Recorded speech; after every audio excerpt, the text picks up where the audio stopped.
అన్నవరం కృష్ణ చైతన్య భారత communist party CPI Eluru జిల్లా కార్యదర్శి ఈరోజు ఏలూరు జిల్లా పార్టీ కార్యాలయం స్ఫూర్తి భవన్లో కార్ల్ మార్క్స్ గారి 207వ జయంతి కార్యక్రమం నిర్వహించుకుంటారు.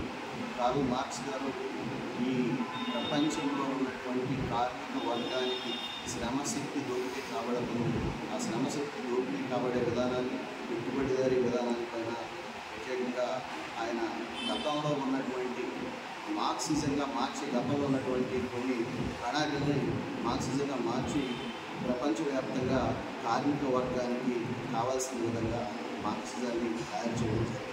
అంటే కార్మిక వర్గ పునాది పైన ఏదైతే ఈ ప్రభుత్వాలు ఏర్పడతాయో అప్పుడు ఈ దోపిడీ అనేది తగ్గుతుంది, తద్వారా కార్మిక వర్గానికి మేలు జరుగుతుందని నమ్మినటువంటి వ్యక్తి.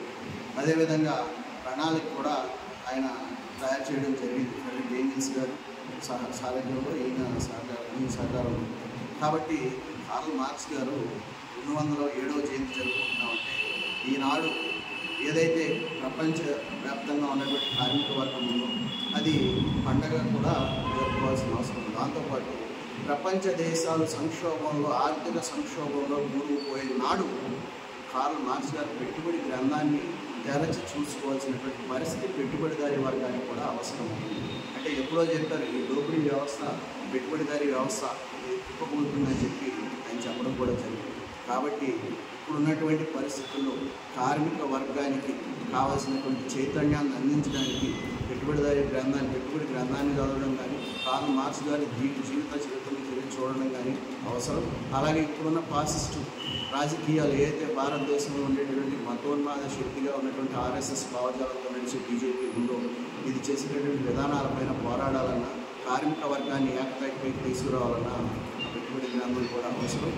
అలాగే కార్ల్ మార్క్స్ గారి స్ఫూర్తితో భవిష్యత్తులో కార్మిక వర్గం పక్షాన ఉద్యమాలు పోరాటాలు చేసే సందర్భంలో మరింత మందిని సమీకరించుకోవడానికి దీన్ని స్ఫూర్తిగా తీసుకోవాలని కార్ల్ మార్క్స్ గారిని, ఆ ఉద్యమాలు కొనసాగించాలని, అదేవిధంగా కార్మిక వర్గ పక్షపాతిగా కమ్యూనిస్ట్ పార్టీ ఎప్పుడు కూడా పనిచేస్తుందని తెలియజేస్తూ కార్ల్ మార్క్స్ గారికి ఆరోపణగా చేయగలిగితేనే కార్మిక వర్గం అధికారంలో రాగలిగితేనే ఘనమైన నివాళి అర్పించినట్టుగా ఉంటుంది.